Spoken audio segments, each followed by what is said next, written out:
शांति। आज प्यारे मीठे बाबा की मुरली मंथन की डेट है 1 मई 2025।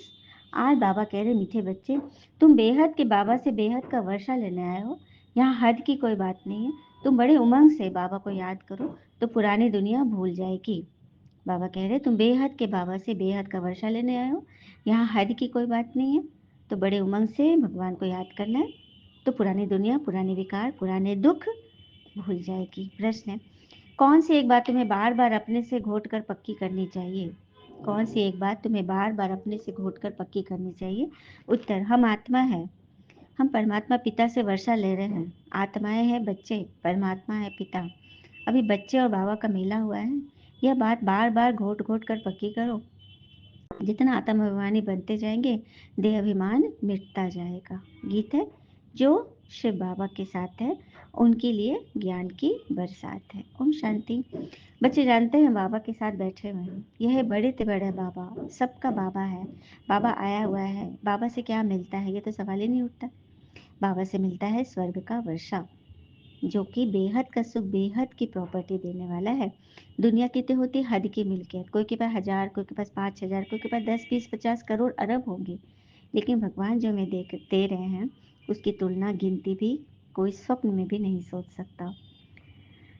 आगे बाबा कहते हैं, तुम बच्चे तो अपने योग बल से अपने कर्मेंद्रियों को वश में करते हो।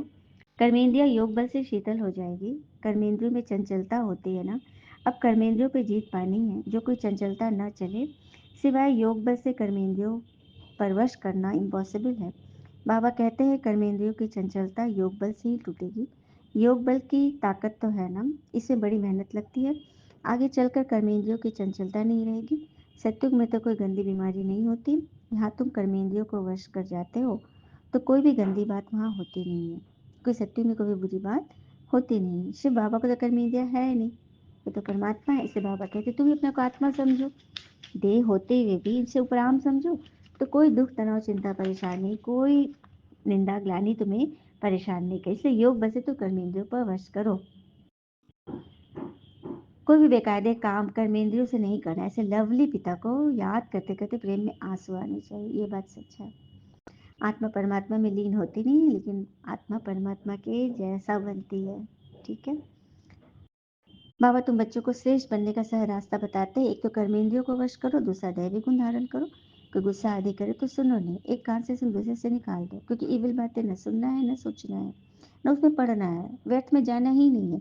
जिस रास्ते व्यर्थ खड़ा है, आज ठीक कल गड़बड़, उस रास्ते जाना ही नहीं है। ठीक है। अपने आप को पति से पावन बनाओ, राजयोग सिखाओ। अभी तुम राजयोग सीख रहे हो। बाबा कहते मुझे याद करो। बाबा ये मत देते हैं ना, बाबा की श्रीमत तो गज सबसे प्यारी है। मत यानी राय, जिससे हमारी सदगति होती है, वही एक बाबा हमारी सदगति करने वाला, दूसरा न कोई। इस समय ही बुलाते हैं, सत्युग में तो बुलाते नहीं हो ना। बाबा को हम अभी ही बुलाते हैं ना, संगम पे। बाबा से पूरा वर्षा लेने के लिए मुख्य बात बाबा कहते हैं, एक तो मुझे याद करो, दूसरा पवित्र बनो, स्वदर्शन चक्रधारी बनो और आप समान बनाओ। कितना सहज है। सिर्फ याद ठहरती नहीं है, नॉलेज तो बड़ी सहज है। अभी पुरानी दुनिया खत्म होनी है, फिर सत्युग में नई दुनिया में देवी देवताएं राज करेंगे। इस दुनिया में पुराने से पुराने ये देवताओं के चित्र है, वह इन्हों के महल आदि। तुम कहेंगे पुराने तो पुराने, विश्व के महाराजा महारानी थे। शरीर तो सब खत्म हो जाता है, बाकी चित्र आदि बनती, जो मूर्ति बनकर हम जिनकी पूजा करते हैं। ठीक है। बाबा ने यह रहस्य उद्घाटन कर दिया। अच्छा, मीठे मीठे बच्चों प्रति भगवान की नमस्ते। हम बच्चों के भी प्यारे बाबा को नमस्ते।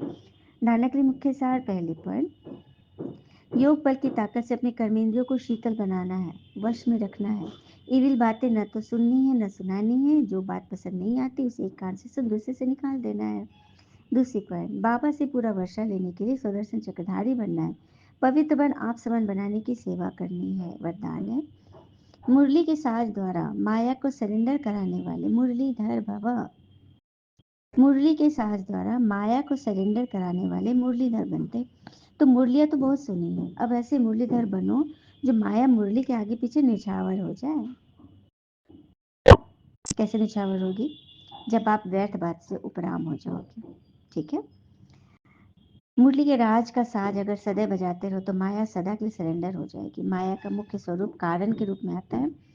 जब मुरली द्वारा कारण का निवारण मिल जाएगा तो माया सदा के लिए समाप्त हो जाएगी। कारण खत्म अर्थात माया खत्म।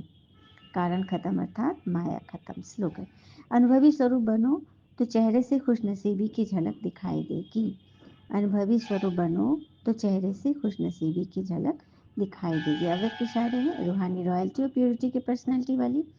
संगम युगी ब्राह्मण जीवन की विशेषता पवित्रता है।